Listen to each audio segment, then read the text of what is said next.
Il y a une chose que j'aime, que j'apprécie et que les gens n'arrivent pas à comprendre jusqu'au jour d'aujourd'hui. C'est-à-dire que on peut constater que lorsqu'il y a des grandes réunions de prière, lorsqu'il y a des moments, lorsqu'il y a des veillées de prière, souvent on constate qu'il y a des stades qui sont remplis.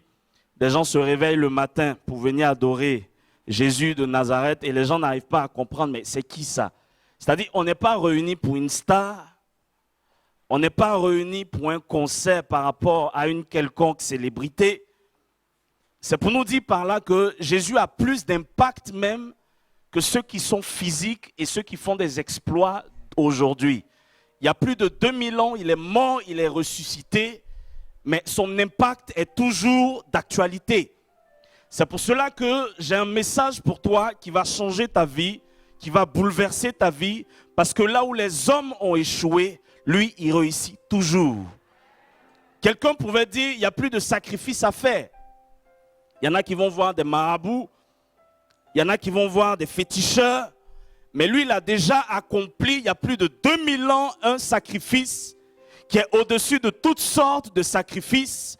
Un sacrifice qui te fait passer de la mort à la vie, de la pauvreté à la richesse, du célibat au mariage, de la malédiction à la bénédiction. Et il vient détruire tout ce que le diable a eu à organiser contre ta vie. Et les gens n'arrivent pas à comprendre, mais c'est qui ce type-là? Touche ton voisin, dis-lui, il s'agit de Jésus. Alléluia. Alléluia. Alléluia. Est-ce que tu sens en qui tu as cru? Est-ce que tu sais qui tu suis? Aujourd'hui, il y a 3 questions que je veux relater. Mon thème, c'est qui suis-je? Touche ton voisin, dis-lui, qui suis-je? C'est une grande question. Qui suis-je? Qui suis-je? Où vais-je?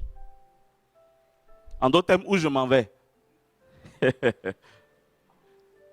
D'où je viens? Et puis, où est-ce que j'en suis actuellement? Alléluia. 4 questions. Qui suis-je? Je m'en vais où? Je viens d'où? Et puis, je suis où? Touche ton voisin, dis-le, est-ce que tu as compris? Tu vas avoir la réponse à ces 4 questions. Acclame la présence du Saint-Esprit. Oh Jésus. Sans plus tarder, nous allons prendre nos Bibles dans le livre de Ésaïe, le chapitre 43, à partir du verset 18 jusqu'à 20. Aïe, aïe, aïe. Ésaïe, chapitre 43. J'aime ce prophète parce qu'il est... il est merveilleux. Il prophétise bien. Il parle bien. Il a des paroles, comme on le dit, waouh. Ésaïe chapitre 43. Augmente juste un peu. Merci. Ésaïe 43 du verset 18 à 20. On va faire 3 lectures, c'est-à-dire Ésaïe 43, 18 à 20, vous notez en même temps. 2 Corinthiens chapitre 5, verset 17 et 1 Corinthiens chapitre 15, verset 45. À partir du verset 45 en tout cas. Est-ce qu'on peut lire la parole de Dieu? Alléluia. L'Esprit m'a saisi depuis vendredi. Et je ne vous cache pas, quand l'Esprit de Dieu te saisit, c'est compliqué. Parce que tu n'arrives plus à être maître de ce qui se passe autour de toi. Ça a commencé depuis le début de la semaine, depuis lundi. Et je crois qu'il va nous bénir aujourd'hui. La Bible dit, ne pensez plus aux événements passés et considérez plus ce qui est ancien. Voici, je fais venir une nouvelle chose sur le point d'arriver. Ne la connaîtrez-vous pas? Je mettrai un chemin dans le désert et des fleuves dans la solitude. Les bêtes des champs me glorifieront, les chacals et les autruches, parce que j'aurai mis des eaux dans le désert, des fleuves dans la solitude, pour abreuver mon peuple, mon élu. 2 Corinthiens chapitre 5, verset 17. Est-ce que quelqu'un a trouvé? 2 Corinthiens. Ok, moi-même j'ai trouvé. La Bible dit, Si quelqu'un est en Christ, il est une nouvelle? Non, arrêtez vos français bizarres. La Bible dit création. Les choses anciennes sont passées. Voici, toutes choses sont devenues nouvelles. On va reprendre ce verset parce qu'il a été déformé par beaucoup de prédicateurs et beaucoup de chrétiens. Si quelqu'un est en Christ, il est une nouvelle création. Les choses anciennes sont passées, voici toutes choses sont devenues nouvelles. On lit 1 Corinthiens chapitre 15, versets 45 à 49.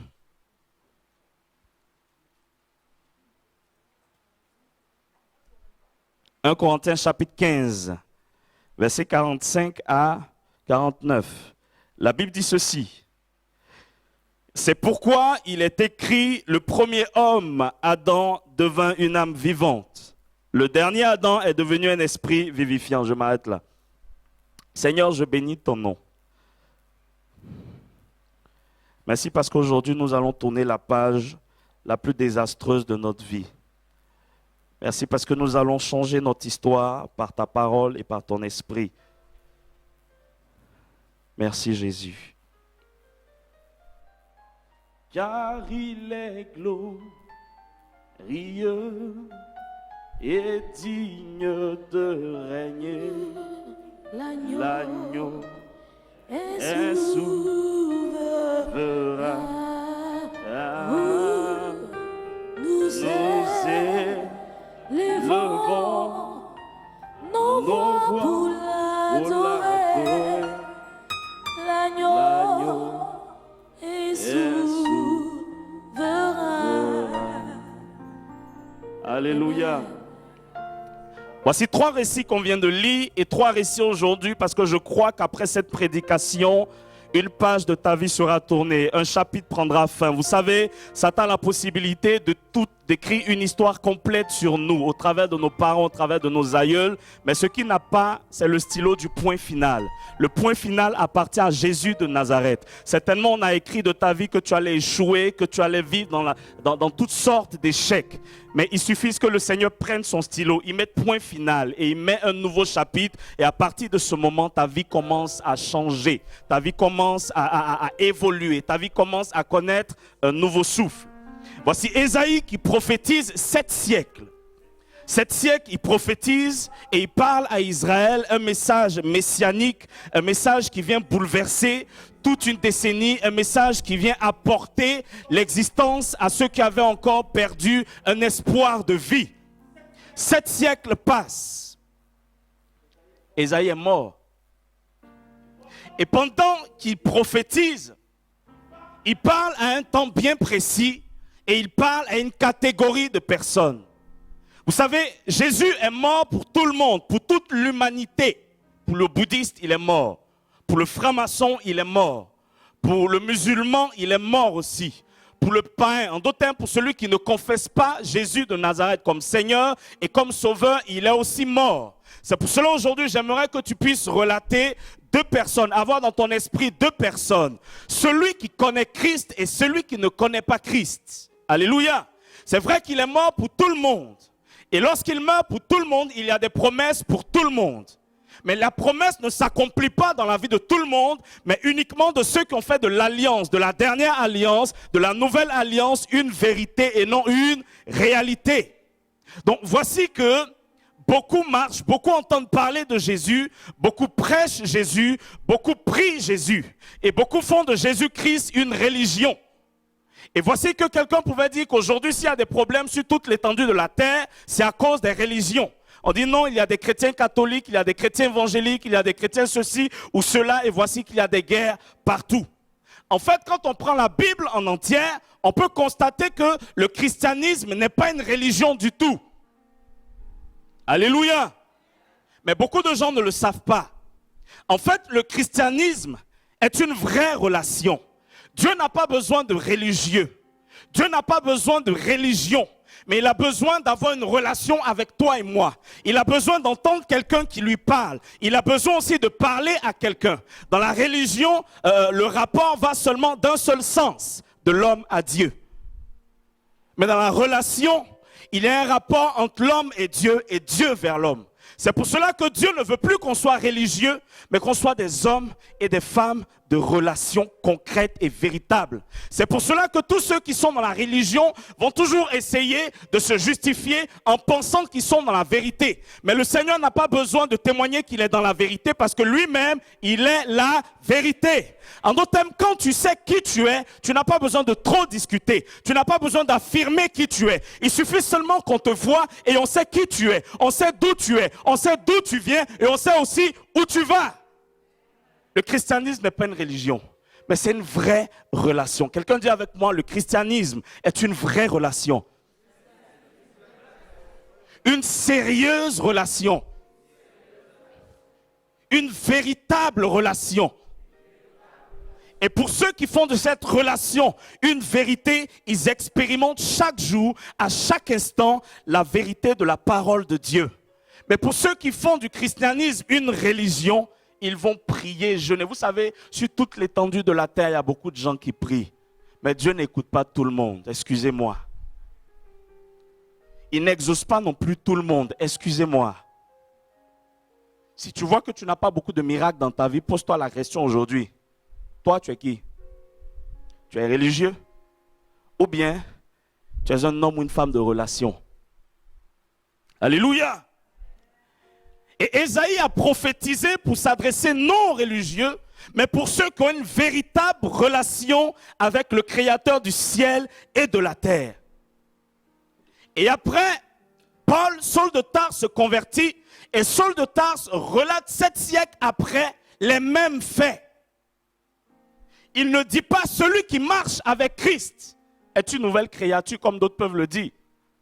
Mais celui qui marche, du moins celui qui a Christ en lui, celui en qui Christ demeure, celui-là de un, il est une nouvelle création. N'allons pas confondre création et puis créature. Paul parle encore du premier Adam et du second Adam. Le premier Adam, quand on peut regarder ce premier Adam, c'est vrai qu'il a été créé avec les qualités de Dieu. Mais il n'a pas été créé comme Dieu. Dieu lui-même, il est lui-même son propre créateur. Dieu lui-même, il fait ce qu'il veut, comme il veut et quand il veut. Alléluia. On appelle l'alpha et l'oméga, le premier et le dernier. En lui, il n'y a point d'ombre de variation. Donc, il crée Adam dans le seul et unique objectif de écraser Satan et de mettre fin au règne de Lucifer et de tous les anges qui ont été déchus. Mais voici que l'homme, le premier Adam, arrive à pécher. Il arrive à faire ce qui est mal aux yeux de Dieu. Il touche à l'interdit. Il touche à l'arbre de la connaissance du bien et du mal. Et voici que Dieu le rejette. Et tous ceux qui sortent du sein d'Adam et Ève, le salaire du péché, c'est la mort. C'est pas qu'ils n'essayent pas d'avoir une relation avec Dieu. Ils ont une relation avec Dieu.